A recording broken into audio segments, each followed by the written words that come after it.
Period कोई शर्मिंदगी की बात नहीं। इशिता बहुत समझदार व आधुनिक विचारों वाली महिला है।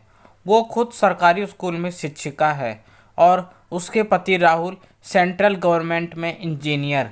इशिता की एक 14 साल की बेटी विधि और 10 साल का बेटा संचित है। जॉब के चलते इशिता और राहुल घर परिवार से दूर इलाहाबाद में रहते हैं। वहीं पास ही एक छोटे से कस्बे में उनका बाकी परिवार व माता पिता रहते हैं। इशिता की सास पुराने विचारों वाली सख्त मिजाज ग्रामीण महिला है। उन्हें इशिता का घर के बाहर जाकर काम करना और स्वतंत्र रहन सहन पसंद नहीं है, पर उसके विपरीत राहुल खुले विचारों व नारी स्वतंत्रता का पक्षधर है। राहुल और इशिता की अच्छी अंडरस्टैंडिंग और प्यार के कारण वो एक परफेक्ट और खुशहाल फैमिली का हिस्सा हैं। इशिता की सास के पांव में चोट लगने के कारण वो कुछ दिनों इलाहाबाद इशिता के पास आ गईं ताकि उनका बेहतर इलाज हो सके। इशिता सासू माँ का पूरा ध्यान रखती और वो जल्द ही ठीक हो गई। बहू, पूरा महीना निकल गया, इस बार तुम्हें महीना नहीं आया, माँ जी एक दिन अचानक से बोली। आया था ना माँ जी, अभी 10 दिन पहले ही, इशिता किचन में काम करते करते बोली। और तुमने बताया भी नहीं, तुम्हें इतना भी नहीं पता इन दिनों रसोई नहीं बनाते, कुछ तो शुद्धता का ध्यान रखा होता। मुझसे कह देती तो मैं ही संभाल लेती रसोई। माँ जी बोली। अपना तो अपना, मेरा भी धर्म भ्रष्ट कर दिया। माँ जी, मैं यहाँ अकेले रहती हूँ तो ऐसे में पीरियड्स के समय भी मुझे ही काम करना होगा ना। और इसमें शुद्धता अशुद्धता वाली क्या बात है, यह तो हमारे शरीर की प्राकृतिक क्रिया है। मुझे नहीं लगता कि इसमें अशुद्ध जैसी कोई बात है, क्योंकि जो क्रिया नए जीवन के सृजन का कारण हो वो अशुद्ध कैसे हो सकती है। आप ही बताइए, अगर पीरियड्स ना हो तो क्या महिलाएं बच्चों को जन्म दे सकती हैं? पीरियड ना हो तो क्या महिलाएं गर्भधारण कर सकती हैं? तो जो बात किसी नए जीवन के निर्माण की वजह हो वह अशुद्ध कैसे हुई? और अगर आपको ऐसा लगता है कि मैंने आपका धर्म भ्रष्ट कर दिया तो अगली बार मैं आपको बता दूंगी, आपकी तसल्ली के लिए। वैसे मैं इन सब बातों को नहीं मानती, इशिता बोली और अपना काम करने लगी। माँ जी ना जाने क्या सोचकर चुप रहीं। अगले दिन सुबह सुबह इशिता बोली, राहुल, मैं 4 दिन के लिए स्कूल के बच्चों की ट्रिप के साथ शिमला जा रही हूँ।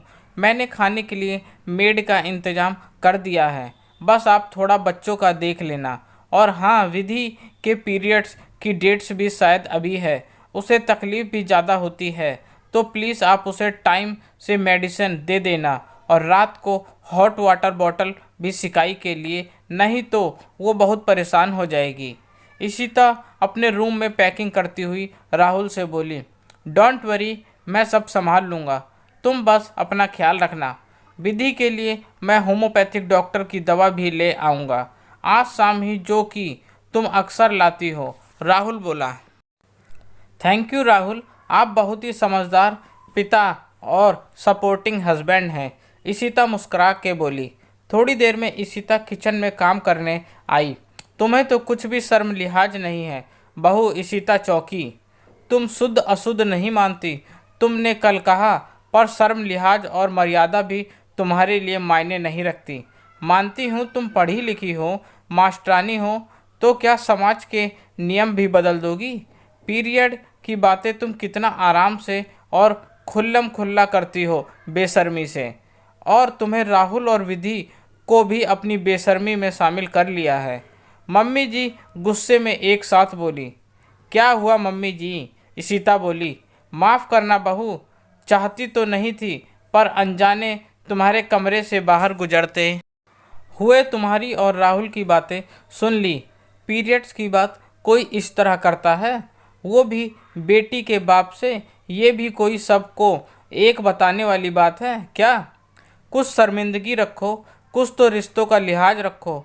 हम तो सीधे सीधे तो क्या इशारों में भी ये सब बातें नहीं करते थे, और घर के मर्दों के सामने तो बिल्कुल भी नहीं। ये सब भी ये कोई मर्दों को बताने की बातें हैं? माँ जी आप पहले आराम से बैठिए, फिर हम बात करते हैं। इशिता ने माँ को सोफे पर बिठाते हुए कहा। फिर उनके पास बैठकर बोली, माँ जी, पहली बात तो राहुल मेरे पति और विधि के पिता हैं, तो मुझे उनसे किसी भी विषय पर कोई भी बात करने जा हक है। इशिता आगे बोली, माँ एक बार अपने बारे में सोचिए, जब आप बच्ची रही होंगी तब इस तरह पीरियड को छिपाने की और अशुद्धता वाली बात माना जाता होगा।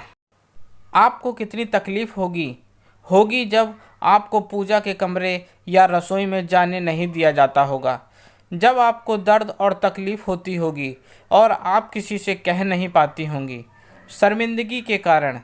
कई बार ऐसा भी हुआ होगा कि आपको तकलीफ है और आपकी माँ पास नहीं है, पिता से कह नहीं सकती, तो कैसा लगता होगा।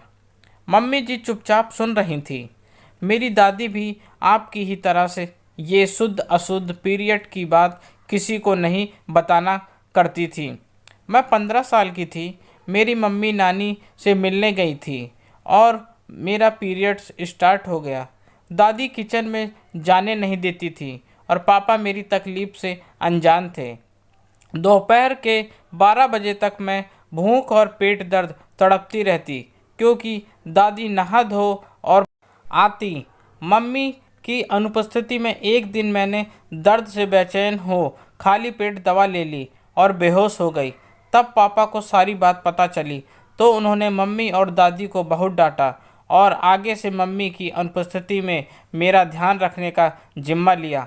अशुद्धता और डर व छिपाने की वजह से कितनी तकलीफ सहती है महिलाएं। मेरी एक फ्रेंड ने पीरियड्स के टाइम पर घर में किसी महिला की अनुपस्थिति में किसी को बिना बताए संक्रमित कपड़ा इस्तेमाल कर लिया, तो उसे गंभीर इन्फेक्शन हो गया था।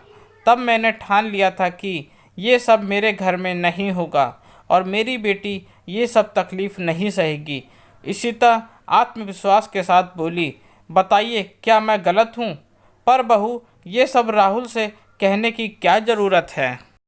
मैं समझती हूँ मम्मी जी, आप क्या कहना चाहती हैं, पर मैं यहाँ अकेली हूँ। कोई अन्य महिला नहीं है मेरे साथ जिसे मैं विधि की जिम्मेदारी सौंप सकूँ। ऐसे में मेरी अनुपस्थिति में सभी दायित्व राहुल के ही हुए ना। और फिर अगर बच्चे को तकलीफ़ होगी तो माँ बाप ही उसे देखेंगे, फिर वो तकलीफ़ कोई भी हो। अगर आज विधि को कोई भी गायनिक प्रॉब्लम होती तो भी राहुल को ही उसका इलाज करवाना होगा। और फिर एक बेटी का ध्यान माँ के बाद अगर कोई रख सकता है तो वो है पिता। माँ जी शांति से सुन रही थी और अब गुस्सा भी कम हो चुका था। और माँ, ये कोई ऐसी बात तो नहीं जिसे मर्द नहीं जानते। जब तक मर्द हमारी तकलीफ़ समझेंगे नहीं, सहायता और साथ कैसे देंगे? और प्राकृतिक क्रिया जो कि हर महिला को होती है, जो कि महिलाओं के लिए बेहद ज़रूरी भी है, उसे बताने में शर्मिंदगी कैसी? माँ, विधि अभी बच्ची है, तकलीफ़ होती है तो डर जाती है, सहम जाती है, समझ नहीं पाती क्या करें। और फिर बच्चों का ध्यान रखना जितना माँ का कर्तव्य है उतना ही पिता का। और फिर ये एक प्राकृतिक क्रिया है, सबको होती है, ज़रूरी है तो फिर उसे इस तरह क्यों छिपाना? इशिता बोली, शायद तुम सही कह रही हो बहू। शर्मिंदगी और किसी को ना बताने के कारण जो तकलीफ़ हम महिलाएं आज तक उठाती आई हैं, हम अपनी बच्चियों को नहीं उठाने देंगे। तुम निश्चिंत होकर जाओ, विधि को मैं और राहुल संभाल लेंगे, मम्मी जी बोली। तो इशिता मुस्कुरा के रसोई की ओर बढ़ गई।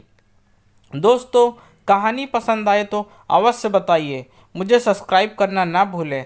आपका अपना दोस्त, धन्यवाद।